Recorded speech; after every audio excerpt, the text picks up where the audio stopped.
things to go through before we actually formally start. VMUG Manage, if you're not aware, is a really good way to get experience with all the various VMware solutions. Year-long evaluation licenses, pretty much fully featured, and there's a wide variety: NSXT, vSphere, VROPS, bunch of other stuff.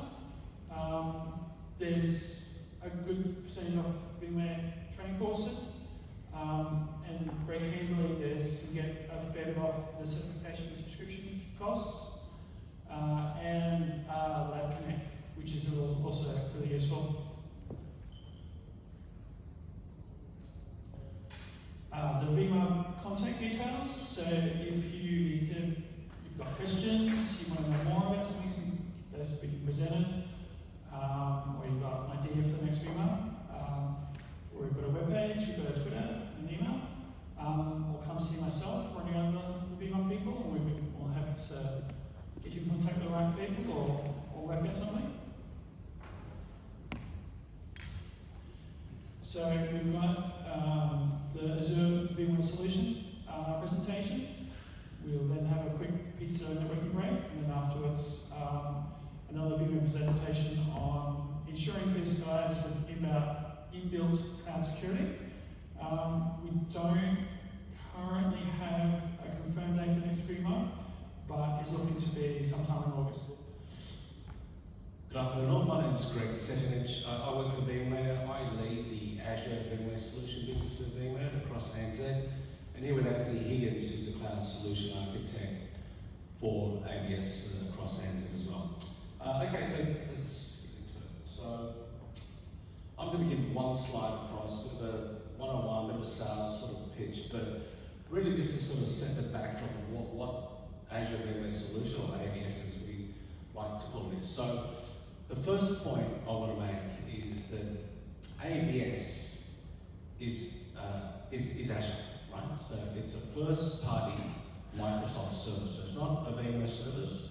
It's sold, supported, and built by Microsoft. Obviously, we're vested as a partner to ensure the success of the platform, but it is a Microsoft first-party service. So that's really clear. I know, obviously, if you look at some of our other offerings, such as VMC, for example, that is a VMware service. AVS is not, so that's one. And there are, I guess, the key differentiators between, say, VMC and AVS when it is a first-party service. Obviously, AVS combines VMware compute, storage, networking with Azure, and it runs on bare metal. Obviously, it's called Azure Dedicated, so it's bare metal, right? So it's not like, say, a typical public cloud where VMs are shared across, I guess, the platform. This is a dedicated private cloud for the customer. Again, it's fully, and Anthony's going to touch on this, it's fully integrated into the Azure portal, so everything is provisioned out of the Azure portal. Obviously, you need a subscription and all that sort of stuff, which I'm going to take you through. But I guess one of the key benefits when we talk to a lot of customers is, it provides that consistent experience, that consistent infrastructure from on-prem and into the cloud, right? So that's what customers are looking for. The other thing is the velocity. We talk to a lot of customers where they need, there are some compelling events. It could be around, aging hardware, supportability, uptime, a data center exit, and they need to exit out of a data center at speed for any of those types of compelling events. So AVS does provide that velocity from on-prem into the cloud without having to refactor, re-platform, or re-IP workloads, right? It's simple, and Anthony will take you through this in a minute, but with HCX, it's simple as a vMotion from on-prem and into Azure. I guess, there's some of the main things I just want to cover, but as you can see, it's a your own private cloud instance in Azure. It sits on the same backbone as a lot of the Azure PaaS and SaaS services do. So in terms of latency, it's very minimal. Again, that sort of extension from on-prem and into cloud. Now, all the billing is done through Microsoft. Again, not VMware. It's transacted, so the customer will work with Microsoft. They can leverage their EAs, their enterprise agreements. They can consume the service by leveraging Azure credits. A whole bunch of things, right? So that's pretty powerful. Look, in terms of key use cases, I sort of touched on one of them. DC exit, we're seeing a lot of customers that need to be exiting out of data centers in 12, 18 months' time, and AVS is the only path for them to get into the cloud at speed. The other one is backup and disaster recovery. The platform does support SRM from on-prem into Azure or Azure to Azure.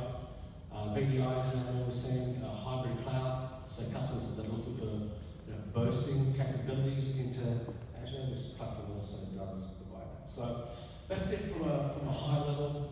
Any questions before we sort of move to the technical part of the session? Yes, sir.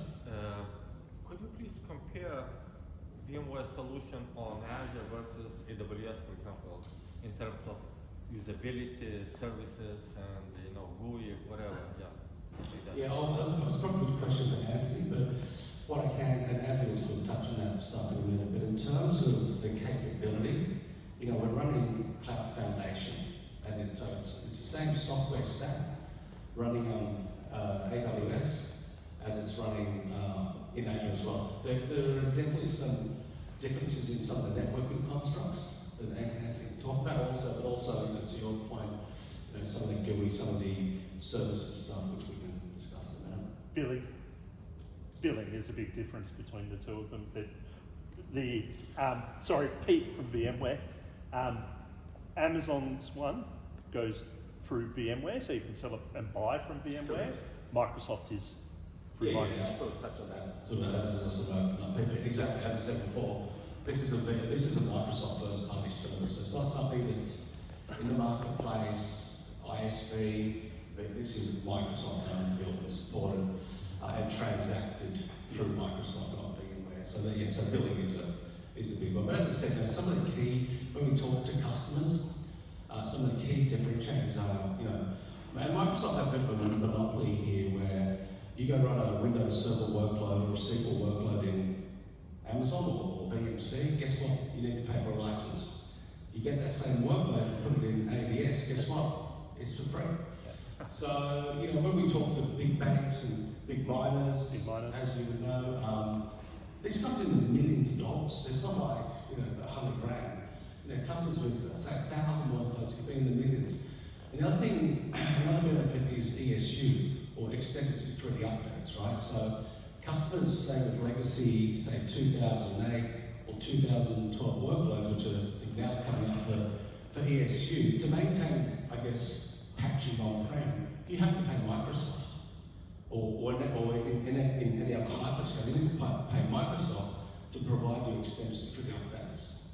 You put those same workloads in AVS, guess what? It's for free. So there's a lot of, financial sweeteners that they're pulling to get the customers to start running Microsoft workloads in Azure. The other one is for Horizon, where you're going to run desktops. You can run Horizon on any of our platforms with any of the hyperscalers, but there's some licensing peculiarities with Microsoft that say if you want to do that, you can't run, say, the full Office suite in an Amazon one if you don't have the right license. In Microsoft, go nuts. They don't care. So if you've got Horizon and all of that, there's some decision points there that really make a difference there. And that you do need to sort of look into it. But they're really good reasons Microsoft have around it, but they're the kind of subtleties. But it's the same platform though.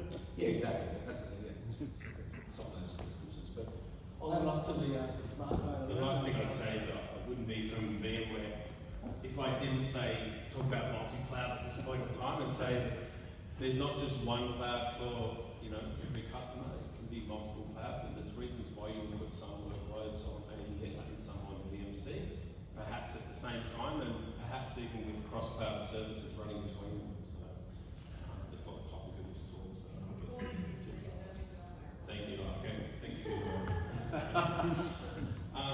Okay, so actually is it when Greg's mentioned bare metal solution that's operated by Microsoft and managed by Microsoft. So when you go to deploy it, and I'll show some screenshots just shortly, but what you end up with is this black square on the left here. You can see you've got a full VMware software-defined data center stack there, or VCF stack, VMware Cloud Foundation, with vSAN for storage, NSX-T for the networking layer, and ESX as well. You can see here we've got the NSX-T, the T0 is deployed automatically when your cluster is deployed in HA. That's fully managed by Microsoft, but you do have the ability to create multiple tier 1 routers, and then all of that connects to that top of rack, AVS top of rack, that connects to the DMSEE, which is your dedicated Microsoft Enterprise Edge. And so from your private cloud, that can connect through to that Express Route gateway shown on the right, which is the gateway to all of your public cloud services. So you can see in this case, SQL, some storage options, data, a rich ecosystem of public cloud services that are available in Azure. And to access that, you can see on the left here, we've got a jump box and then maybe Bastion, and all of that's located within an AVS VNet. Just some requirements before you get going. You obviously need an Azure subscription. So typically customers will have an enterprise agreement, or they'll have a cloud service provider subscription. You need a resource group. We recommend you create a new resource group when you deploy AVS. A subscription contributor, really just a person that's attached to the service. And then finally a /22 network that gets diced into smaller networks that are used to manage the AVS stack. So your deployment, when it's deployed, is you create a /22 network, or assign a /22 network that's non-overlapping with anything on-premise, and that needs to be routable through to on-premise as well. This is just a little bit of Azure speak, so just showing you the nesting within the logical organisation of Azure. So you've got your subscription. Within your subscription lies your region. So in Australia, we've got 2 regions. One's Australia East, which is in Sydney, and Australia Southeast, which is in Melbourne. Within your region, you would deploy an Azure resource group, as I said, and then the private cloud gets deployed within that. So those components on the top right there, you can see there's the vCenter server, the ESXi host, minimum of 3 are deployed when you deploy the cluster, NSX-T and HCX, which is used for connectivity. And just some maximums here, we can have up to 12 clusters per private cloud, 16 hosts per cluster, and up to 96 hosts per private cloud. And as you can see here, that gives you a lot of scalability. So just looking at this table here, we've got hosts up to 96 hosts, and that gives you, just short of 1.5 petabytes, 49 terabytes of memory, and 3,500 CPU.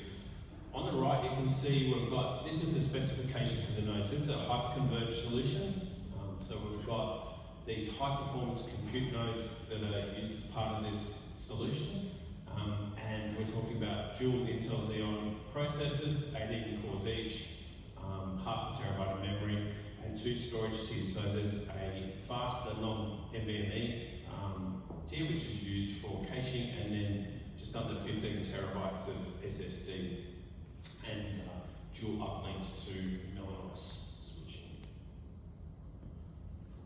This it's actually a slide from some of the cloud economics that we talk about, and really what this is looking at is the AVS model allows us to have a pool of resources. So when we've got this hyper-converged solution deployed, we wind up with a pool of CPU, memory, and storage that can be used for as many or as few VMs as we like. So the power of oversubscription with the CPU or memory, and the benefits from dedupe and compression actually lie with the customer in this case.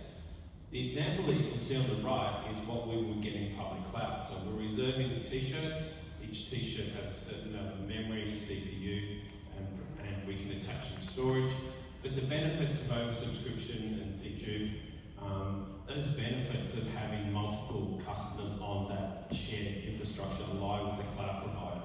Over here, we've got no noisy neighbours. It's a dedicated private cloud, and we can bring virtual machines into it and retire them without the need to commit to, say, reserved instances on a per VM basis. So it adds a lot more flexibility. It creates a model that's a lot more like what you traditionally run on premise, except with the benefits of having a third party like Microsoft manage and operate it, and then also be able to sell it as an OpEx service.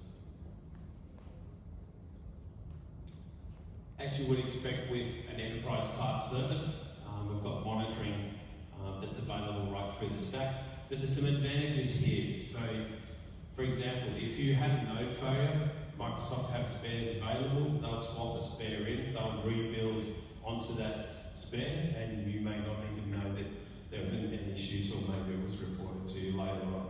So you've got the benefit of not having to manage those operations, but also have a platform that uses best practice, no single point of failure, HA through the platform.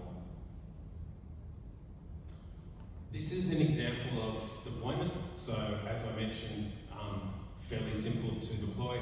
I guess one of the neat things about this is that if you compare this to procuring hardware, running that up, staging it in the cola, loading all the software, maybe you're cutting over and testing virtual machines, you're decommissioning, you're disposing of the old hardware. That whole process of a refresh with your on-premise, very complex.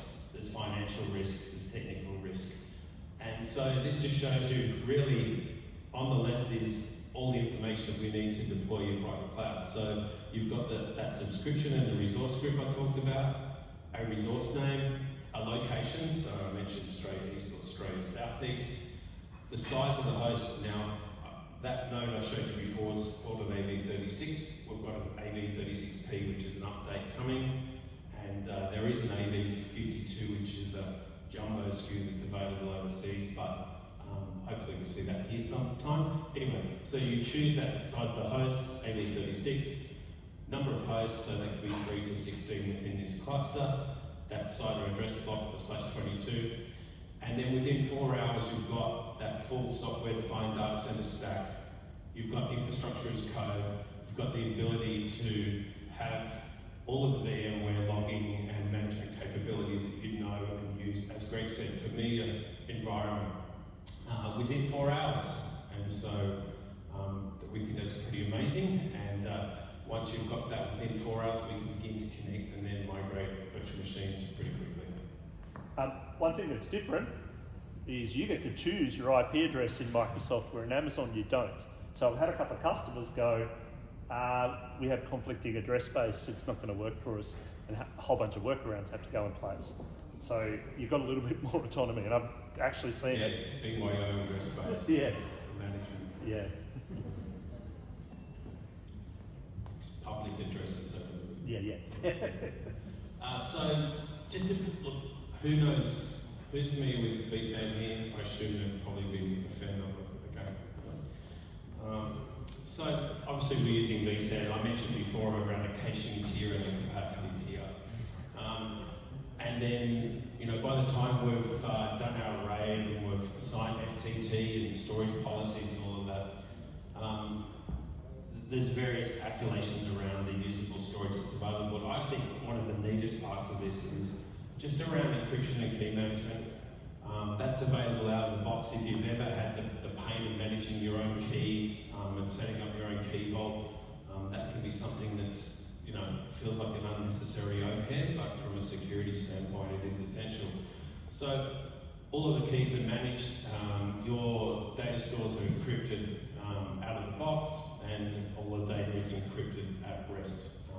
And all of that becomes part of that central Azure ecosystem in terms of managing that security. So this is just one of the ways that Microsoft are using what is available around AVS to integrate it and offer more advanced functionality. So being hyper-converged, obviously we've got a fixed ratio for CPU, memory, and and storage when we talk about these nodes that have a certain amount of resource associated with them. For customers where you want to add more storage but you don't need more CPU or memory, there's a number of ways that we can do this within Azure. So there's obviously blob storage if you think with SQL, EC2 in Amazon. We've got Azure Files, so that's large SMB file shares. File sync, which can give you the ability to age out old files, low cost storage tier. And then the next one I've noted here is NetApp Files. So this is in public preview at the moment, and it's a high performance file. But I think NetApp Files is going to go a little bit further than that. We'll probably see people running databases and stuff like that off it in the future. And one of the reasons is that there's also Azure Disk Pools, which is iSCSI LUN. This has been in preview for quite some time, so I think NetApp Files may overtake that for some of the intended use cases where Disk Pools was supposed to meet that gap. So, I guess probably even more people here are familiar with NSXT than vSAN. Yeah? Who's knows NSXT? Okay, yeah. So obviously, virtualized networking, virtual switches, virtual routers, virtual firewalls, including distributed firewalls, the ability to run microsegmentation for additional security, and then the ability to have analytics as well. So I'm not going to talk about NSXT. Those who know it better than me can talk about it online, but it is the included networking piece. So when we deploy AVS, we've got this AVS NSXT with network segments, as you can see in the green box on the right here. And just going through some of the AVS terminology around how this looks when you go to deploy it. So a customer may have what's called a landing zone. This Azure VNet on the left here would be equivalent to a landing zone. So within that, you would typically have all of your public cloud services, and then often you may have, say that could be a spoke if you're running a hub and spoke Azure deployment. But outside of that is a Microsoft Enterprise Edge. You can see that on the top left here. And so a customer would normally, without AVS, have that Microsoft Enterprise Edge, run over an express route through to their on-premises data center here. So when we deploy AVS, we get that dedicated Microsoft Enterprise Edge that I mentioned before, and then through express route, we have a connection between the dedicated Microsoft Enterprise Edge and that NSEE. Global Reach is the BGP protocol within AVS, and that runs between those two. So AVS kind of sits as a bit of an annex to your landing zone, if you want to look at it that way.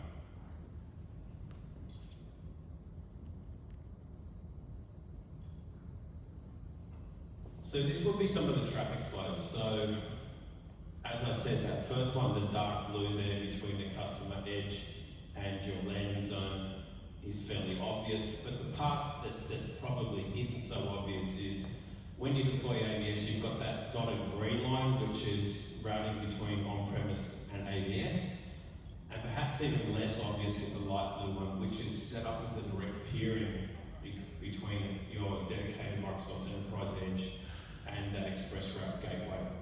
And the reason for that is we need to have that green connection across the top because the ER gateway is non-transitive, so it's not sharing routes. But we can also have services like Internet connected from that Azure VNet, and AVS is able to access that as well. So we've talked about express route as a means of connecting from on-prem to AVS, but it's not the only one. And there's a construct called a VMware hub. So typically someone might deploy in Azure as a hub and spoke network. I'll show you a picture of what that looks like next. But in the event that they don't have an express route connection, or we even have some customers have really high bandwidth, low latency connections like universities. And so they may choose to connect to AVS via a VPN connection. And the VMware hub gives you a really simple way of having site-to-site VPN having SD-WAN, including VeloCloud, VMware's SD-WAN, and other services converge on a VNet that allows them to be connected through to AVS. So this is an example of a typical deployment. This isn't a VMware hub, this is a VNet being used as a hub rather than a VMware hub. But you can see here, customers sort of often feel comfortable with this because really what they already have is everything to the left normally. And so really it just gives you an idea that AVS is just attached and we can have a global reach connection through to their existing deployment.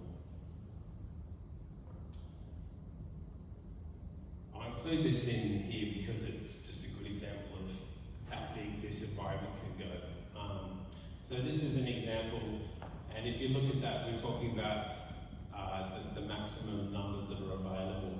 But each one of these here is an AVS software-defined data center deployment. So if you think each one of those is a cluster, and then we can have each one of these connects through with 10 gig. So there's 4 of them here altogether. And then we've got, this is actually not supposed to be a ring, but within that VMware hub, they all mesh together. So you can see the enormous capability that you can have this. I don't think it actually has the exact numbers there, but highly scalable. Is there any questions at this point? Any questions? So you probably cannot deploy it on free tier, right? Can't deploy it.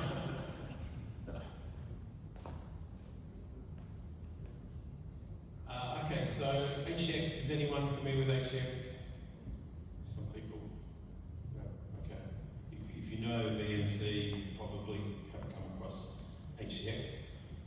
So HCX isn't just part of Azure, part of AVS.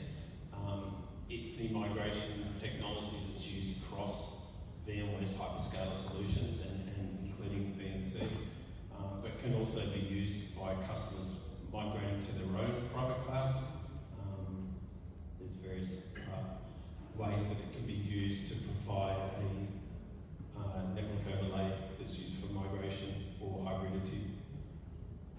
So when customers decide that they want to connect their on-premise environment to AVS, the only requirement that they have on-premise is that they're running version 6.0 or later of ESX or vSphere. And so, as you can see here, if they're running 7.x, that's okay. But there's no requirements around having NSX or VDS or VSS. It doesn't really, it's not dependent on the network. And you can have 3-tier over here too if you want. 3-tier. Yeah. So yeah, for all the 3-tier, 5 channels. But you can have any storage underneath. It doesn't need vSAN. We're not doing vSAN replication. We're not using the network layer to do the replication. Really, it's an overlay, and what we deploy is this HCX connector that is at the top. So that's a virtual appliance. It's deployed, and it creates a number of additional appliances that are used for setting this connection up. But once that's deployed, we can have this site pairing, and then once we've got the site pairing and this connection between the on-premise environment and AVS, we can do things like have layer 2 extension, we can do zero downtime migration, zero downtime bulk migration, and literally we've got customers that are migrating hundreds of VMs over a weekend using this. It's fairly simple to set up, and the licensing is included with AVS at no additional charge. It also has some other neat features like built-in WAN optimization, so deduplication and compression built in. It also has an option which is available for doing layer 2 network extension, and even I'll talk about more advanced forms of layer 2 extension that are designed for assisting with migration. So there's 2 versions of HCX that we'll talk about, Advanced and Enterprise. Advanced will allow you to have, let's call it 3 on-premise vCenters connecting through to your private cloud. With the enterprise, we can have up to 10. So if you think about that, you could potentially have 10 sites connecting through to one AVS deployment. So the HCX Enterprise is included for 12 months at no additional charge from Microsoft. And I guess the thinking behind that is that within 12 months you should be able to migrate most of what you want to migrate. If you really need it beyond that, then you can pay for it. But the key part of this table here is that, as you can see, the bottom two are HCX Enterprise, but the main thing that customers are interested in is the replication assisted emotion, which gives you the really large-scale parallel migration of virtual machines. So this is the heavy lifting tool for moving data centers with zero downtime. As you can see with Advanced, we can still do no downtime migrations, but it's serialized as in one after the other. The other thing you can see up here, OS assisted migration or OSAM can give you the ability to move from Hyper-V or KVM if you're on a different virtual machine, but there is some conversion time associated with that. As I mentioned, just the migration process, also the deployment process. So you deploy your OVA, you activate the HCX appliance. The key is something you retrieve from the AVS portal, and then you create a site pairing. Once you have your site pairing, there's a network pairing, a compute profile, and then a service mesh, and then optionally at the end you can create a network extension. But this really just shows you that overlay in terms of the hops and how we said AVS connects via the dedicated Microsoft Enterprise Edge through the MSPE. So the dotted red line will be HCX connecting over the top of that routing network. As I said, the HCX connectors, the green one shown here on the left, so it will create a number of other virtual appliances depending on what features are enabled. So you can see a couple of initiators here. There's the service mesh that you can see where you've got the interconnect, which is the HCX IX. The WAN optimization sits off to the side, so it's inserted within the traffic flow for WAN optimization. And then, as we said, we've got the option of creating the HCX network extension, which is the NE. And so in this case, the NE is being used to bridge networks from on-premise into AVS. So we've got a couple here, applications, web servers, databases, custom. And so this is just a neat diagram to help you understand what HCX is doing under the hood.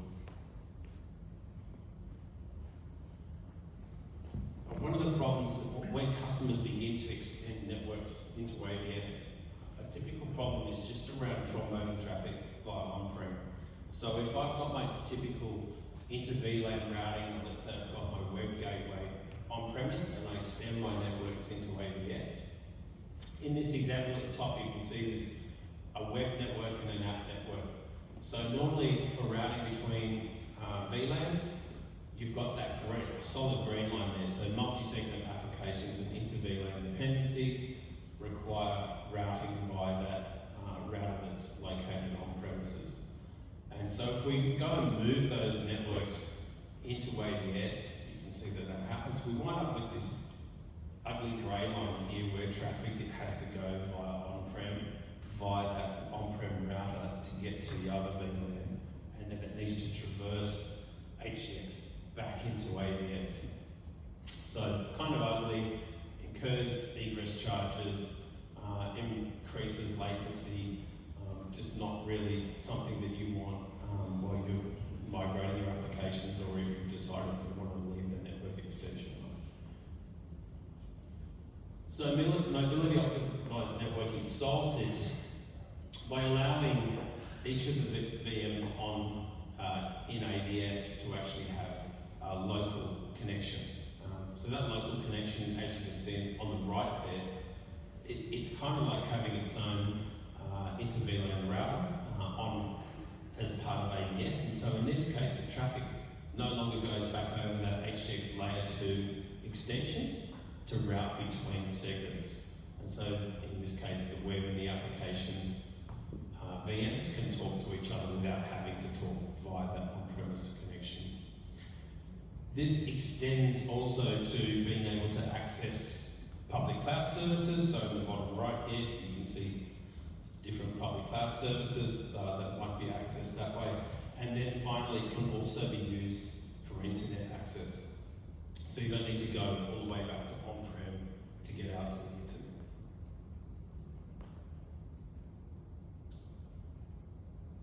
So a little bit about disaster recovery. Who knows about SRM here? Yep, some SRM users. Okay. I'm not going to go into SRM in any detail, but what I will say is that SRM is capable of meeting those really low RTO requirements that most of the other solutions in AVS are not able to do. And the reason is that when you use SRM, you'll typically have your cluster up and running, and then you'll be recovering onto that. Maybe you'll burst that cluster up to more nodes, but effectively that's going to give you potentially very low RTOs. So obviously SRM is a flagship disaster recovery product from VMware. Allows you to have enterprise-grade SLAs, as I said, and then reliability, elasticity of AVS, and quite cost-effective. But we can use AVS so that SRM so that AVS is your disaster recovery site itself, or vice versa. You could use your on-prem as a disaster recovery for AVS if you chose to do that. But probably more commonly is region to region AVS, so Sydney to Melbourne, you can think, or vice versa. For customers that already have their own solution, and often SRM may be overkill, there's all of these third-party solutions available. One of the things is that some of them have formats that are not compatible with AVS. So say Azure Site Recovery, you're keeping your VMs in a Hyper-V format. So there's going to be RTOs of sort of 4 hours or more with that. But if you're just talking about backup, there's a large number of other solutions there. Jetstream is an interesting one because they actually keep a cluster there that they will recover you onto if need be, so you don't need to build from scratch. And coming back to second-party solutions, so what else from VMware works here? So vRealize, obviously VROps, VRA, Bernie, this is probably the bread and butter of this group, I would imagine, a lot of the stuff.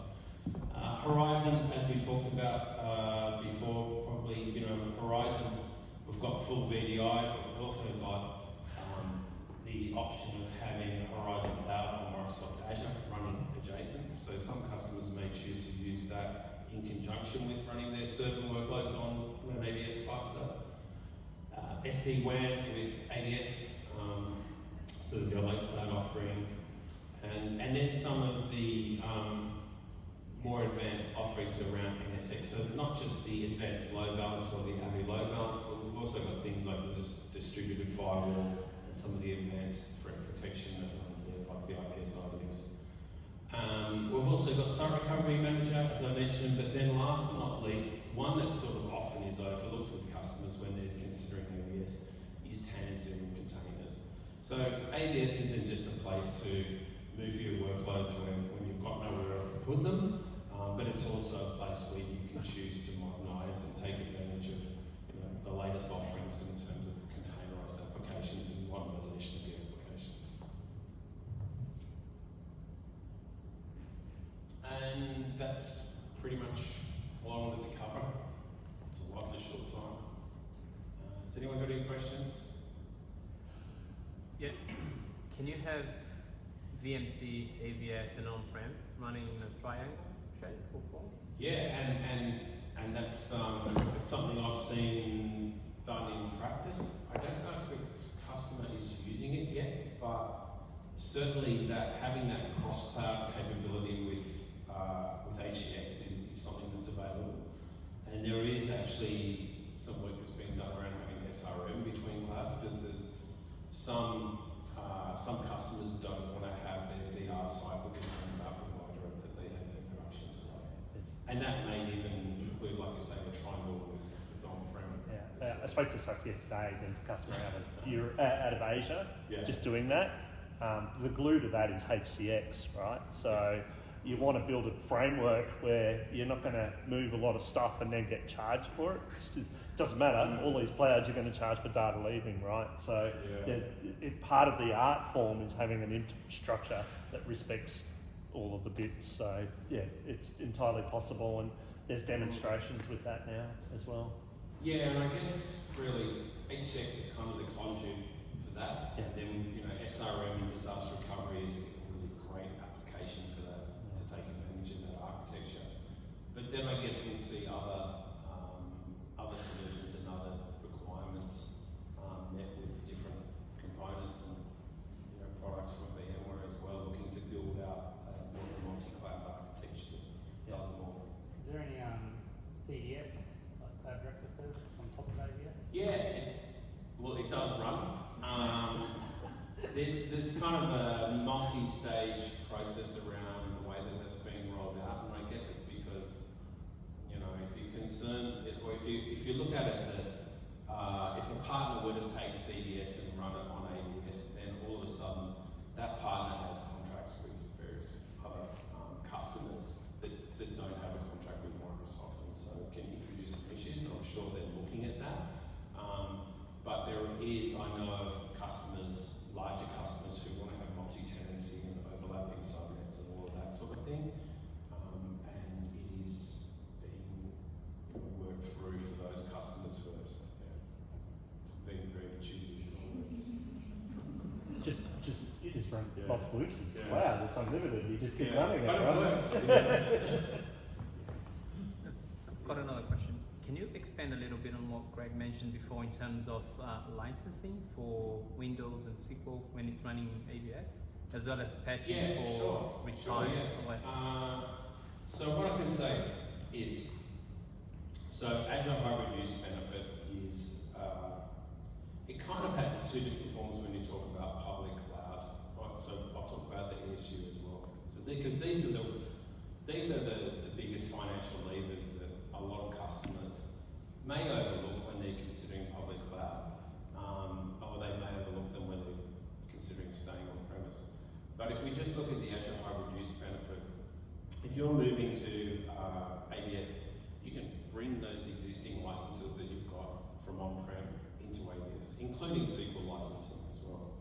So there's no need to re-license, you just bring them with you. If you move to public cloud, effectively when you begin to lease those Azure VMs, which are those t-shirt size VMs, you'll choose whether you need licensing or not. You generally need licensing, and you will get a discount for what you have on premise, typically around 40%. It depends how big your virtual machines are. So you get a discount for what you then consume as a service in public cloud. So we find that's a massive difference, because for the smaller VMs, it tends to be not as much money saved as what there is for large ones. So AVS kind of wins at the Windows SQL migration part, if you want to call it that. With the extended security updates, the situation is probably the same between the destinations, but if you stay on premise, it can be quite considerable your costs. And I've seen sort of 90 VMs cost like $180,000 US as an example. So the costs of keeping those older legacy machines or applications running can be quite considerable. You bring those into AVS, and that cost goes away. Those updates come in at an additional charge. And the same applies to public cloud. So that's kind of what we're doing.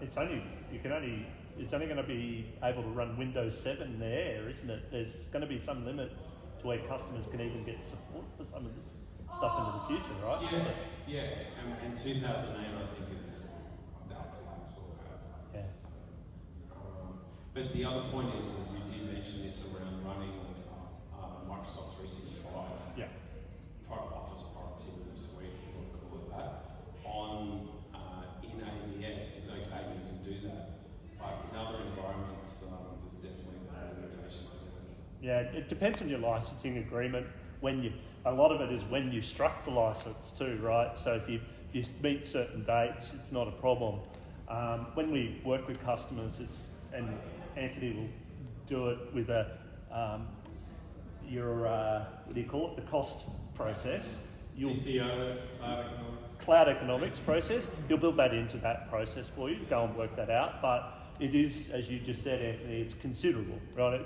A big part of that, like if you go to Amazon, you've got to go SPLA license the whole thing. And if you're a service provider, you know, the SPLA mechanism, it's got to go out and basically relicense per cloud. The Microsoft stuff solves a lot of that. Yeah, there's another interesting thing you just made me think of, which is when customers migrate from an on-premise environment through to AVS, there's additional savings because quite often they'll be going from server cores, you know, licensing based on cores, sockets, and that was from, you know, CPUs as they were 10 years ago, and then they migrate to you know, AVS, which is fairly modern compared to what they had, and they reduce the number of cores, which reduce, you know, Windows Server DC licensing, or even SQL if they're doing it that way, because there's more power per core in terms of processing.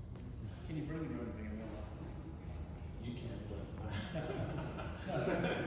no, that's a good question. So bring your own VMware licensing. Well, given you're buying VMware in terms of VCF, so vSAN, NSX, and ESX, vCenter, you're buying that on a per node per month basis, so it's included. Probably the best way to look at it. But when it comes to some other add-ons, a good example might be VROps or VRA, where you can manage your AVS deployment from your on-prem VRA or VROps deployment, or even those products running in the cloud. You can't actually run vRealize on the platform. Don't ask me why, but you can't.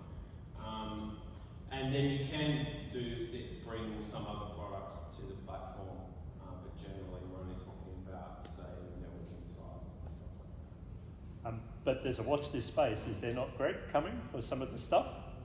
Maybe not. Yeah, a lot of this stuff will be going to Azure Marketplace. Yeah. And so that's really where, you know, the nirvana is for everything to be available through Azure Marketplace, the same as you would buy, you know, anywhere else on the cloud.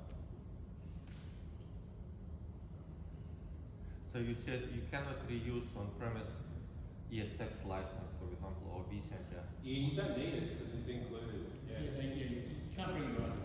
So it's provided as part of the service. So Actually, you might want to talk about the trade-off. So in terms of, you know, what's included as part of the service, obviously this is an IaaS service, so really from a management standpoint, all the customer is doing is managing from the OS up, right? So OS, you know, VM, an application. Microsoft will after everything else, and it's typical IaaS, right? So obviously the deploy, the configuration, the break and fix, the patching, that's all done as part of the service that Microsoft do. Also includes all the VMware licensing. So, and obviously the hyper-converged nodes that Ashley was talking about. But another benefit is obviously when we have a lot of customers migrating from on-prem into AVS, what it does for their on-prem, next time they go renew the ELA or SNS, the SNS drops from on-prem obviously because they no longer require those licenses on-prem. They're all now there is subscription as part of the AVS service. The other thing that Microsoft is currently doing is it's like a buyback offer. So as part of you've probably heard of the Cloud Universal, VMware Cloud Universal, so the ability to, I guess, trade in some licenses when you move to the cloud, right? So Microsoft have something similar where they will, so 25% of your current on-premise estate, they will give you that as ACO or Azure Credit Offer. So if you say, for example, I have $1 million worth of VMware software, they will give you $250,000 worth of ACO. So they're basically Azure credits that you can consume on the platform. So it's something similar to, you know, we have VMware Cloud Universal with some of the other hyperscalers, but Microsoft hasn't signed up as part of that program, but this is their way to, I guess, align to what we're doing with the other hyperscalers as well. And when Anthony does an economic assessment, part of that program is to draw down your VM estate, right? So I'm going to move 50% or 30% in the first year. So we'll build a contracting model around our on-prem and work with Anthony to go, right, this is how we do it. So the customer doesn't lose out, because we don't want to charge you and then have you keep charging. So as we work with customers through the commercial model, we'll build out that drawdown, and the economic model actually builds a nice picture how to do that, because you've got hardware on-prem that needs to match that license as well, right? So that's a big part of the economic and how to make it all work. So, but as always, if you've got a compelling event on approaching, talk to us sooner rather than later, because we can help you, get those ducks lined up before. Pizza time. Let's go on pizza. So good evening everyone, my name is Vikram and I'm the Senior Sales Engineer for VMware Carbon Lab. I've recently moved to Brisbane like almost 6 months ago from Singapore, and I was with Carbon Lab for like almost 5 years before that, 4 years before, and then later 2019 VMware acquired Carbon Lab, and so now it's no more just a security, like a security business unit. So Carbon Lab is very much intrinsic part of VMware. Everything that VMware does, it is with security built into it, right? So today, I was going to present with Sean Scott, who is my sales partner, and guess what? He is. Guess why he couldn't come? Easy guess. got a bar.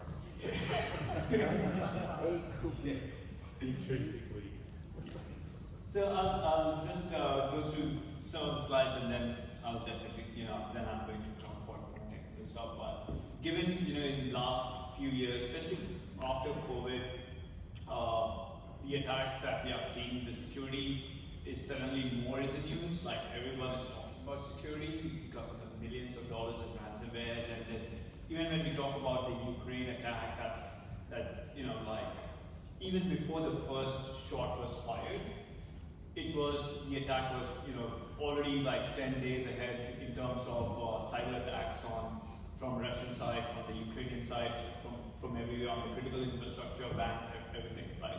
So it's no more just about having a security solution to securing an environment, but it's also, so Australia being part of the whole allied government, it automatically became part of the, as a, I won't say victim, but it was targeted, and it's still being targeted for multiple advanced persistent threats, and not just ransomwares, but different types of attacks.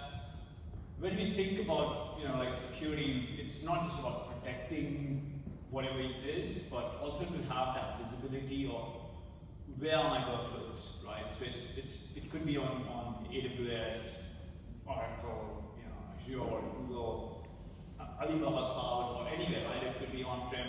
And same with the workloads, containers, even when we talk about VDIs, physical machines, etc. So it's important to understand where my workloads are, and also what's really happening with them, right? And the other thing that the major shift that we have seen, especially when talking about ransomware, is people always think like, okay, what happens, what's the worst case with ransomware? I'll pay.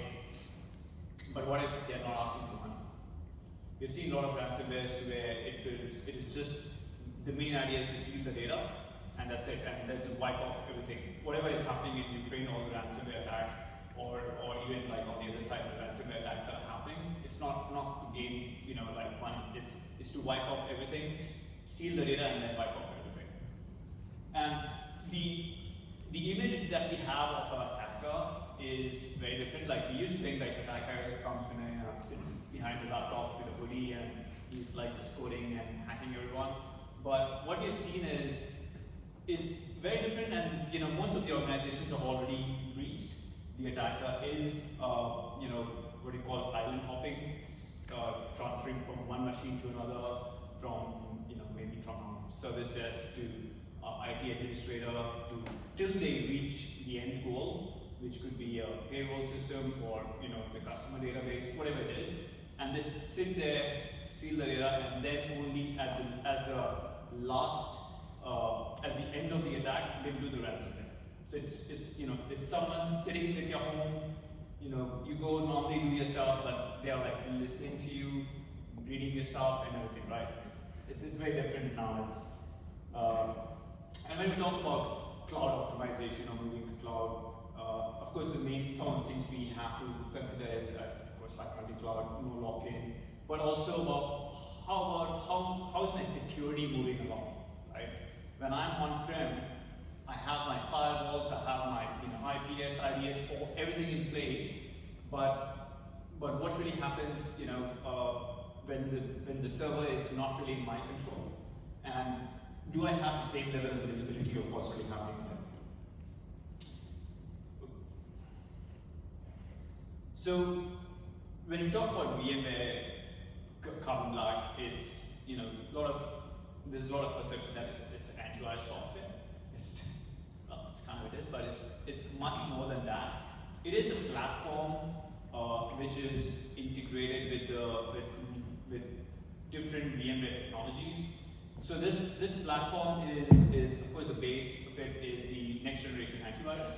Because what we saw, and this was even before the merger with VMware, is all my workloads, be it containers or servers or VDIs or desktop laptops or anything that we're working on today, right? So the biggest challenge in terms of user experience was performance, right? It is, if I'm running like an antivirus or whatever security software, it shouldn't slow down the system. It should let me do my work as just as normal, right? And that I've been doing antivirus for the last 15 years, and this has been very consistent. Doesn't matter what you're blocking, what malware or attacks you're blocking, just let me do my work, right? So it was important to have that next generation antivirus, but also from a security point of view, previously the antivirus vendor would, from a security point of view, it would just tell you like, hey, I have deleted this file, I call this Trojan horse, and just go figure out, it didn't give you anything like, why, how, like, why am I getting this, how am I getting this, or what should I do about it?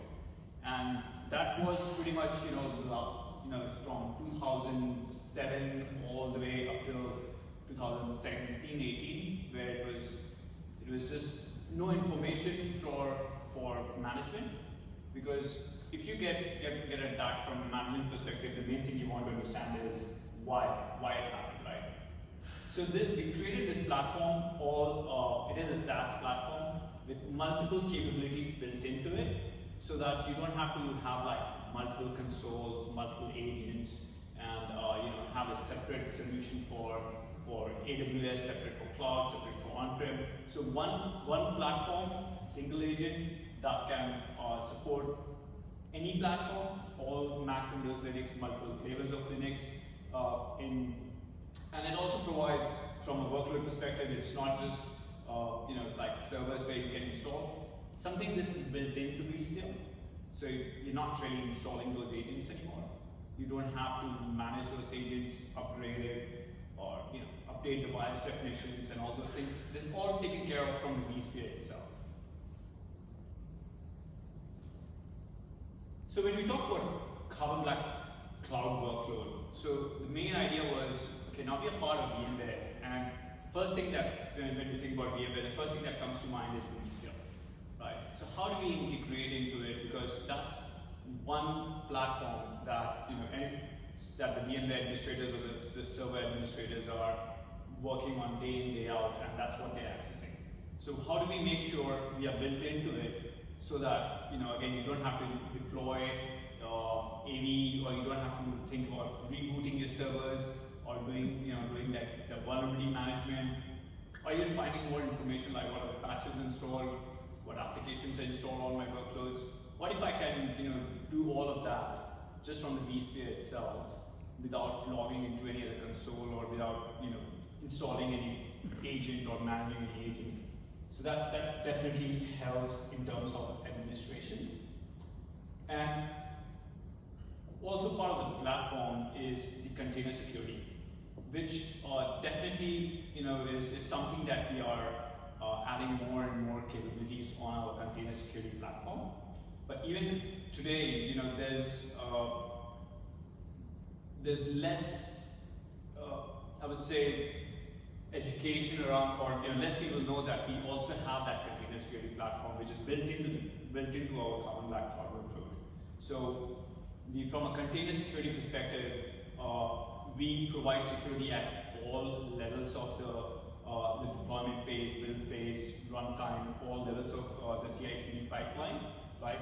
So that you can get an integrated dashboard where from one console you can see everything, that's all the visibility and everything related to security for your servers, server workloads, which could be on-prem, cloud, in cloud, your desktops, laptops, your VDIs, and your containers.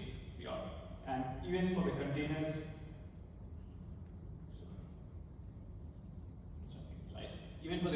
containers can be deployed anywhere. So it's again not just with Thompson, because we do integrate with Thompson, but it's not just Thompson. It could be again anywhere in your EC2 instance or your again AWS, Oracle, any cloud, right? Or on-prem. Is this or AVS? Sorry. Or AVS. Oh yes. Is it like an agent, or is it agent-less, or what? So we are part of the VMware tools. So when we talk about vSphere, so we are part of the VMware tools itself. So you're not thinking about like separate agent anymore. But apart from outside the VMware, VMware infrastructure, we do have an agent where you can actually install an agent. And especially when it comes to cloud, you can use Chef, Puppet, or Ansible or anything like that to automate the deployment, install and everything. It does integrate with all of those things as well. So you don't deploy any OVA like you apply. It's integrated on the ESF side, right? Some kind of tips. All right. So, this is how it looks. Right. So the main idea was to get it integrated with the vSphere client itself, right? So on the vSphere client itself, you get the additional tab Carbon Black. It's like everything else, you have a Carbon Black tab. You click on that, and from there you can actually see all the vulnerability information for all the workloads deployed, right? And not just that, when we talk about vulnerability information, the biggest challenge that we have seen with vulnerability assessment, patching, and all that is prioritization, right? Because there's multiple vulnerability tools that can run vulnerability scans and give you CVSS scores, but how does it apply to me, or how should I prioritize which patches to install first? So we also integrate the risk score in a sense, like is it something already you can Google it and download it and run it, right? Is there malware available for it? How risky it is, this vulnerability? And that kind of gives you the priority of which ones to prioritize first. And the other thing is, the other thing with the vulnerability scanner is you run it like end of the quarter, end of the month, or like whenever it's audit requirement, things like that, right? Again, it has become a very much a compliance tool. So to integrate it within VMware or within vSphere, the other idea was how can we make it available all the time to the server administrators so that it gets refreshed every 24 hours. You have all the information without running scan, without having any performance impact, so that whenever is the next downtime available, I can do the patching. I do not have to wait for that end of the quarter scan and then I have hundreds of patches or thousands of patches that I have to apply over a weekend, and then applications crash or something. So you have this information. This gets refreshed every 24 hours. You do a patch and it goes away from the console. So from the vSphere itself, you can see if a new something like Log4j comes out, within 24 hours you know that which servers have this vulnerability and needs to be patched. And this also integrates with SaltStack, right? Where SaltStack can go into the patching as well, right? So you can detect the vulnerability, and based on the priority or whatever criteria you define, salt stack, then can go and do the patching for those workloads. This looks a lot like what Skyline kind of also does. Yeah, it does actually, doesn't it? It is very similar to what Skyline does, but this is security vulnerabilities. Okay, Yeah, so Skyline's our tool that comes up and tells you when drivers are broken, right? Yeah. So this is getting into, no, your app's got a vulnerability, so it's a different layer. Oh, okay, so it's all up to the app layer. Yeah, well, this is, I think, if you go back a little bit, remember what VMware Tools does, right? Like it's watching execution at the application level of a host, right? So if it's a tool that sits there and watching what's going on, Carbon Black bolts into that now and is now participating in watching all of those threads execute to what application. So now it's sitting at the vSphere layer, giving that extra visibility into that process using the VM tool capability. So VM Tools was always there, understanding what was going on, right? So Carbon Black is bolted into that as part of that process. And Vic, we've got customers now that you don't have to reboot. How do you deploy this agent out there? It's not. It's in VM Tools, which is already on that server already. And it's something that we come from a visibility background. If you can't see it, you can't control it. And it just so happens, being in the hypervisor allows us to see absolutely everything that even the OS can't see, because we're watching the threading at the lowest of layers because it's what we do. And that's where we've tapped in with this in the workload protections. So this covers ESXi and vCenter. Does this also do other solutions like that director? Is the bolting, Lisa, for Carbon Black in the new cloud director? So we do for VMC for AWS. No, for, is it there? Oh, We've got Lisa on the spot there. Skyline doesn't do a big cloud director. no, so you can use Carbon Black with that big cloud director, but it doesn't bolt in because it uses it to serve your tools. Yeah, So so that's yeah. the big sphere layer. The feature's there. It'll still work. Yeah, this is what you have to deploy. So, and of course you can just do like, you don't have to just select all, you can select all the endpoint, all the workloads and enable Carbon Black, or you can just go for a specific workload and just say enable Carbon Black on that. Right? You can choose which machines, which workloads you want to enable Carbon Black. Right? It's not that you add that to your vCenter and it automatically enables it. So it gives you an option that you can either do a bulk or you can do it for a single machine. It's not just from a vSphere administrator perspective, right? So the same visibility is also provided for the security administrator. So even they can see all the vulnerability information on the workload, when the patches are being applied, or even like, which workloads the Carbon Black is not enabled, so that they can just go ahead and enable it from there, right?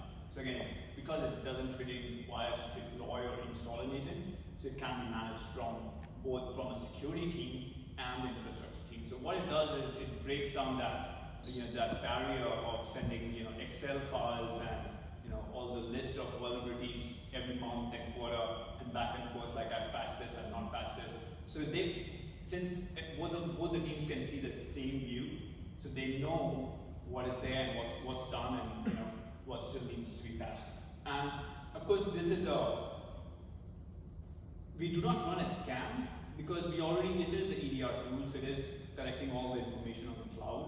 And every 24 hours, we collect that bill of material or the application details on the cloud, and all the vulnerability management or the matching is done on the cloud. What that does is, on the endpoint, on the workloads, you don't see a spike. It's all the time, it's less than 1% CPU memory at any given point in time. And same thing with VMC, with AWS, it's the same deployment. We integrate with the VMC over there, and then again you can enable Carbon Black on and AVS. and AVS. So AVS is still it's not GA yet. So the automatic the built in to the AVS, but at the same time you can still deploy the agent on like AVS and AWS. Now that was more on the deployment or the administration of it. One thing that, of course, being security, I can't, right? And especially at this time, I have to talk about ransomware, right? So, again, I've been this is interesting. Like I've been working or dealing with ransomware for the last 15 years. 15 years ago, when I was in another AV vendor, my main role, that was 2007. My main role was doing that malware analysis and finding that malware. We still have ransomware. So what really changed, right? Why suddenly now? Because earlier the ransomware was for users. The user will click on a link, plug in a USB, download an email, open an attachment, and his machine gets infected. So everyone was like, yeah, whatever, give $100 and But now it's on servers. It's going for, and it's not just for servers. It's not just asking for ransom. It's stealing your data, asking for ransom. You can pay the ransom, then they still go ahead and sell your data, right? And because the attackers have shifted more towards workloads, and not just workload, it's not just one click anymore. It uses a whole life cycle. We have seen instances where an attacker was there in the environment for over a year, island hopping, stealing information, and only at the end of the year, like after 12, 14 months, they did the ransomware. They started encrypting data once they had everything, right? And they use. You don't even have to be a hacker like very super brainy to do these ransomwares. So there's a lot of ransomware as a service that you can just go pay and get a ransomware. And even there are brokers where you can say like, okay, X, Y, and Z organization, can anyone give me an access? And there are hackers who are sitting there for ages. They just sell the access. So you can buy your access, you can buy your ransomware, and just execute. So it's not that easy anymore. So you can't just say I have antivirus and I'm protected with ransomware. It requires a lot of multiple capabilities, not just from endpoint security, but of course, as mentioned earlier, from a disaster recovery, from a backup, and all those solutions.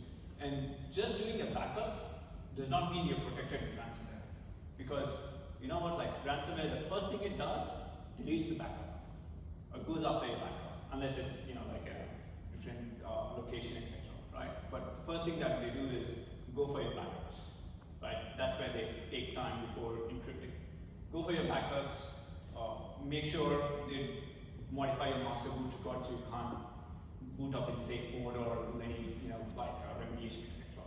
So that's why we use at different phases of the attack, we use different technologies or different capabilities to protect the systems against these attacks. Jumping to container security. When we talk about container security, I did get asked a question from one of the customers is like, container security, should it be with DevOps or should it be with the security team? It really differs from organization to organization, but of course, being a security guy, my view was, of course, with the security team, right? Like, why not? Security team is the one that's looking at the vulnerability information for your desktop, servers, workloads, everything, right? So why not also containers? Same thing when it comes to attacks, malicious IP addresses, port scans, exploits. All of this is something that we're already looking at for workloads as well. So why not also for containers? It's a different technology, but again, the attack vectors are the same. So we provide multiple capabilities in terms of container security at every life cycle of the container. And of course, it is almost platform independent. As you can see, we can of course do VMware Tanzu. From a host perspective, it can be Azure, AWS, Google Cloud, Oracle, or on-prem, right? So we support multiple, orchestration platforms or hosts where it would be deployed and provide the same level of security from the same consoles. Again, the main idea is to provide from a single dashboard, single pane of glass, right? For the security team to have that complete visibility of across the environment, right? Like everything from one place, so that if there is an attack, I can go and do the remediation action. So when it comes to what do we do or what do we protect? As I mentioned, it's throughout the life cycle. So when it comes to build state, we have the CBCTL tool, which is used by the DevOps team. to validate the containers against a set of policies, harden, or to do the vulnerability scanning. We integrate with Hava and other registry connectors to where your containers are stored to do the vulnerability scanning over there. For event scanner and artifact, for the CI/CD integration, we integrate with Jenkins and a few other ones, right? Jenkins being the most famous one. We integrate with Jenkins to provide you, the validation and the scanning on the Jenkins itself, right? So again, you don't even have to log into the common back console. So the DevOps team can do it themselves. All the capabilities from the container security perspective, and we also provide the policy enforcement engine. So the policy enforcement engine, the main idea was from the pod security for Kubernetes itself. They released the security rules that containers should follow, right? Again, like basic, medium, and advanced. So we integrated that to our platform. Apart from that, it could be based on the CIS benchmark, or it could be customized to your environment, something that you want to detect or block. And then runtime security is, again, looking at once it's active, once it's in production, right? So for runtime security, it's not just about detecting these attacks, but your port scans or your exploits.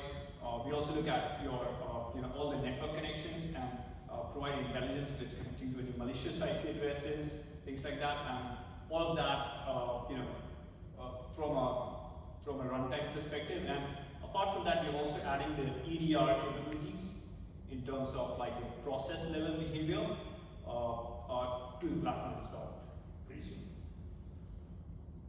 So again, pretty quickly, this is how the CDCTL will look like, where you can actually, from a command line, you can run vulnerability scans or validate against your policies. Integration with Hava. Again, you can actually see the vulnerability information within the Hava itself, right? And same with Jenkins, right? So you can integrate, you can build your own pipeline, and so the common Black will automatically do the validation and checks, and if it's a bad deployment, it will automatically block it or stop it from being deployed. And then it can also send an alert to Slack, or at the moment Slack is the official one, but like because of the API is available, you can integrate with different communication tools to send out the alerts, etc. So Another 15 minutes. yeah, sorry, That's all right. I'll just stop for questions. Give me a second. Yeah, it's okay. Yeah, questions? You said Carbon Black Cloud relies on VMware tools, right? Yes, also. What happens to those VMs that have no installed tools or installed those open VM tools? So, so of course, like even with VMware tools, it has to be version 6.7, I think VMware tools 11. If it's an older version of tools or the VMware tools is not installed, and I'll show you on the console at the moment. It will show you the eligible workloads that it can be deployed on, and the non-eligible ones, and why it can't be deployed on that ones. And on those non-eligible workloads, you can either manually install it, or from a SCCM, or from a third-party tool you can deploy, and you have to install the agent. There are plenty VMs from different vendors, including VMware, multiple of them, that don't allow to install VMware tools. Yeah, so again, as I mentioned, right, so where VMware tools are not allowed, you can manually install or deploy the sensor on that. The first audit you run is tell me what doesn't have deployment on it, and then you can hit it with whatever management tool on top, right? So fairly simple tag process, or depending on how you want to get it out, there's a couple of ways of getting that done pretty simple. But the first audit report you run is, tell me what VMware workloads are running, or VM workloads but don't have carbon black enforcement on, and then that's how you can deal with those separately. But as you said, not everything can run VM tools, so it still gets an agent, the agent still gets the capabilities. There is some differences overall, but it's still the agent there, and you still get the end agent capability. Yeah, so the only thing that you miss is that you have to install the agent. But apart from that, once the agent is installed and it's still reporting on the console, No, you'll but- still be able to see it, manage it. Multiple vendors don't allow install anything on those appliances, you know. You cannot install anything. So no agents whatsoever. Basically then no information, right? Yes and no, right? When we talk about appliances are those, cut down version of operating systems, more hardened version of operating systems. Some of the appliance you can still go, even though it says not supported, you can still go ahead and install it, right? But yes, most of the appliance would not allow any third-party agent to be installed, right? Where again they are hardened in a way that it doesn't like Huawei. The short answer is that's what NSX is for, right? So if you've got an appliance, you can't touch it, put a firewall on it and make sure it doesn't do anything bad, and then do IDS and IPS around it. So yes, there's going to be appliances you can't install agents on for whatever reason, because they're running some broken version of BSD, which I ran into recently. Put NSX around it, and then build firewall rules, IDS and IPS protection around it.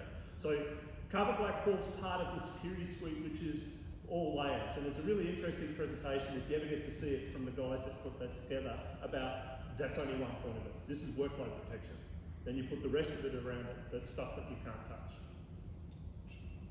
Thanks. So yeah, let me talk about vSphere, right? From the vSphere itself, you can actually see all the workloads that are part of that vSphere, and once I go into inventory, I can actually see all the workloads where Carbon Black is enabled, and I can see the workloads where Carbon Black is not enabled. So all I can do is, and it does show me some of the unsupported operating systems. Yes, we support multiple operating systems, multiple versions of Linux, but there will always be operating systems that we won't be able to support. And Sun OS was the one we ran into. That's the one. Well, customers still have Windows 2003 and 2000, right? And so you can actually just see the eligible ones and just select and enable, and that's it. So it will automatically enable, Carbon Black on that, and then of course you can select a specific version, etc. But that's pretty much what you need to do to enable Carbon Black on your workloads. Is there a CLI integration? So there is an appliance. Yes. Okay. Yeah. Short answer is you do it through vCenter, but yes. Anyway, you can also consume the Carbon Black SaaS console for that using APIs. That's actually through vCenter. That's vCenter. Just in case that there's no power CLI for the vSphere environment, you can also consume the API. Oh yeah. SaaS. Yeah. So in that way you can figure it out some way. Because you might be using Carbon Black maybe for, I don't know, a desktop instead of vSphere environment, and you can use the API to dish review, uninstall, modify. Yeah. It's a very security conscious there, Mr. Vikram. Security man. Don't have to buy that now. No, that's actually on the test drive. So anyone who has access to the test drive can. Definitely not something very. It's available for all the customers and partners. So when we talk about from a security administrator perspective, right? Like from a security administrator perspective, also they see the same view, like the ones that are not enabled, show me the eligible ones. I can just select the eligible ones and enable it from here itself. right? So even from a SaaS platform, you can do the same thing what you do from the vSphere platform. So again, the security and the server administrators have same access and the same visibility when we talk about like the vulnerabilities itself. You can actually see the same vulnerability information from the vSphere and also from the console, from the Carbon Black console. And same thing, right? Like critical, what patch needs to be installed, and the risk information. And this can be, as I mentioned earlier, this can be integrated with SaltStack to do the automated patching. For desktops, laptops, for the endpoints, we can integrate the workspace one, and yeah, for containers, you have it yourself. So, and apart from that, right? So just enabling it is not just that gives you vulnerability information. It actually enables full-blown next-generation antivirus, the EDR capabilities for threat hunting, incident response, to protecting against advanced malware attacks, vulnerability management, USB device control, etc., and also live query. So live query is something like a search engine for your environment, yeah, across whole workloads, desktops, laptops, everything, where you can ask questions, right? And especially from an IT perspective, there's a lot of things we need to know where you have to manually go and check or run scripts, right? For example, it could be anything, right? Like what are the applications installed? What are the patches installed? What are the drivers installed? Is this file present? Is this registry value exists on the machine, right? Or it could be, a lot of examples. It could be for specific vulnerability or list of logged-in users, guest account enabled for compliance reasons.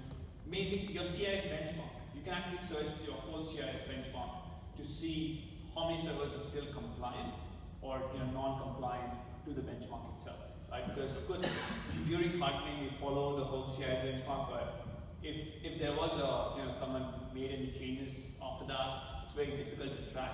So you can actually run these in a scheduled way, like weekly, monthly. You can actually schedule those queries like weekly or monthly, and then get the results. Is this multi-tenant? Like for a cloud provider? Yes. So we do have that MSSP console, or where you can have multiple customers, etc.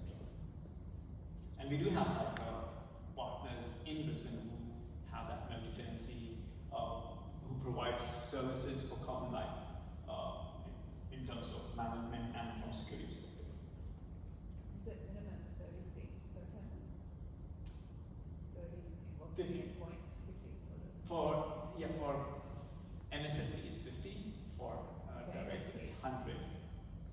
For direct customer it's 100. I mean, for MSSPs it's 50.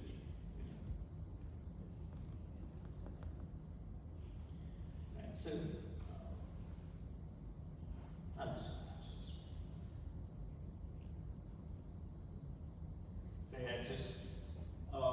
it just goes ahead and scans your environment and collects this information. And the other good thing about this, and in the backend it's using OS Query, so which is again a well-known, very powerful tool for querying your workloads, etc.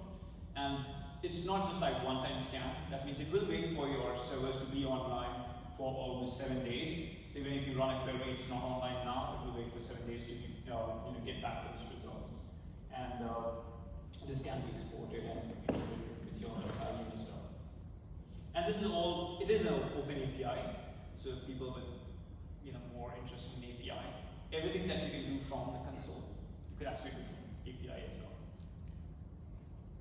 So the information collected from the scans, have you got any say on where that's held in the world? Yeah. So this one is in US, but we do have in Sydney. So that is we do have a whole Carbon Black instance in Sydney for Australia, right? And the data does not leave Australia. So the only thing that we have outside Australia is our MDR service, Managed Detection Response Service. So the service that monitors your environment for attacks, etc., and can take action.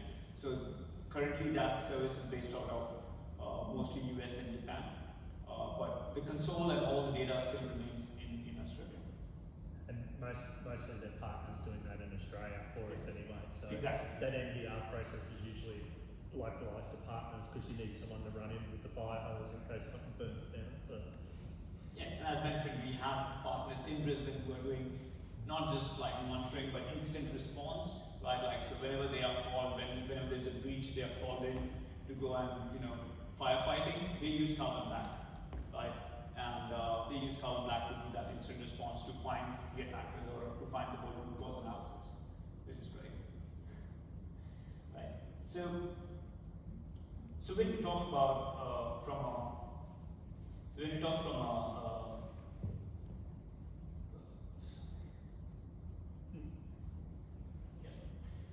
a vulnerability perspective, right, or sorry, container security perspective.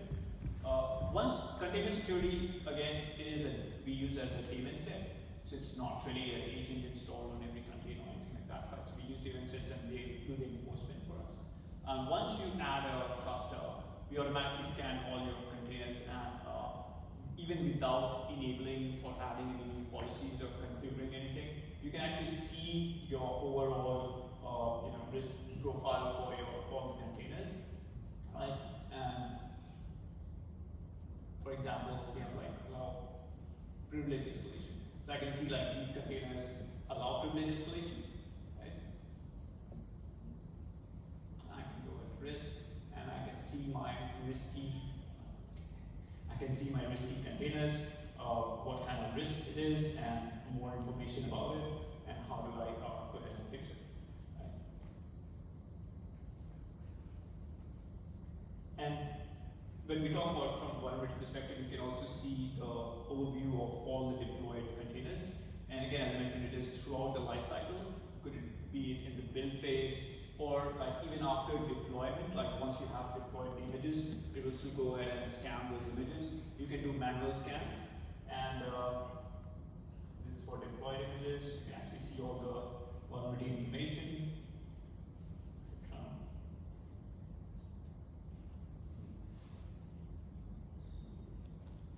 So one thing I wanted to point out in the scan log is feed update, right? So it will automatically update the feeds about the new vulnerability, and if it's already deployed image, there was no vulnerability existed earlier, it will automatically update and say, okay, these are new vulnerability that does exist, and that we need to do remediation for it. So how often do you update your engine? Update the feed, you mean?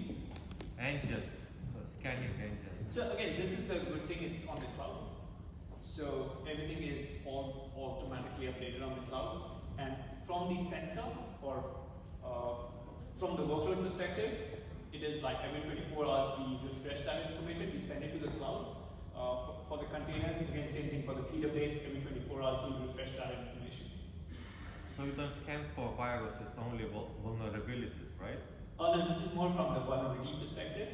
So the virus or the attack, that's part of the NGAV. This more on the container side. Yes, we look at malwares, etc. as well. But then again, you have to understand it is a very less chance of someone adding the malware to a container. Mostly it would be someone has copied the code from somewhere, etc. But same thing. But for the workloads, yes. Once you enable that, the sensor on the workloads, it will automatically do the malware protection.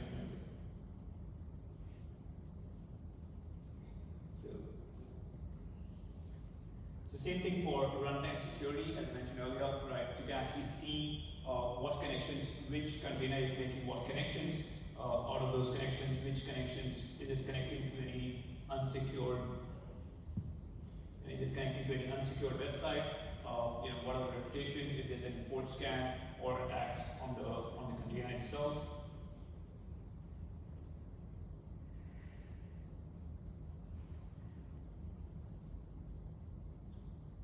In terms of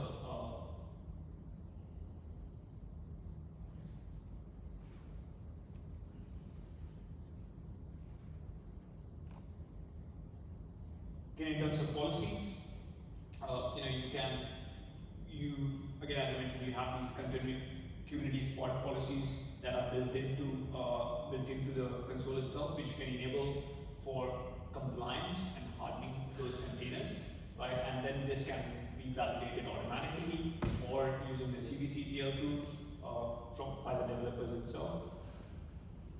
This is more on the runtime, but also during the hardening phase,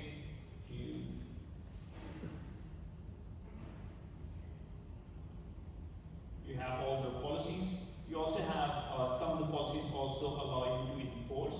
That means it's not just alerting about violation or blocking it, but it can actually go ahead and change those configurations into your containers itself, right? If you're allowed to. So enforce will go ahead and change those configurations inside the containers. And you can also create your own custom rules, import your own YAML rules.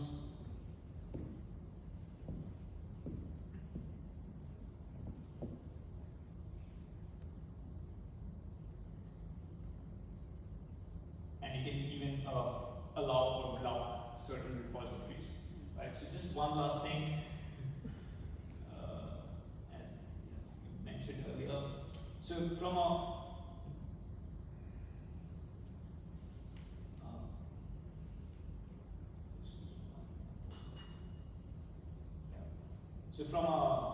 NGA perspective or from an attack perspective, we do block all the attacks automatically using multiple, as I mentioned earlier, like ransomware techniques and all that. And also providing the visualization, right?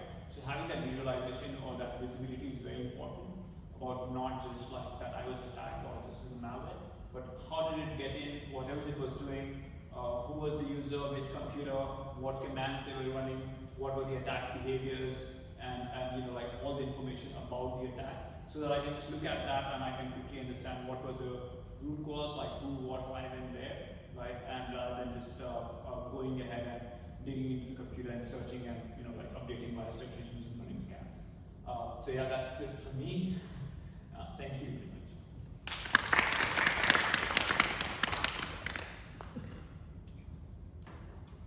Thanks very much for that. That was really interesting. Thank you everyone for coming. It's been a good night. I think there have been some really good presentations. If you have any questions or queries, Twitter, DM, email if you really have to, or just, I'm sure there's a bunch of VMware people running around, just see them, or you can probably ask your rep, and then they'll be able to get you in contact for those. Size presentation I think is, they can share or not, but not sure, just ask. We're pretty good about sharing information.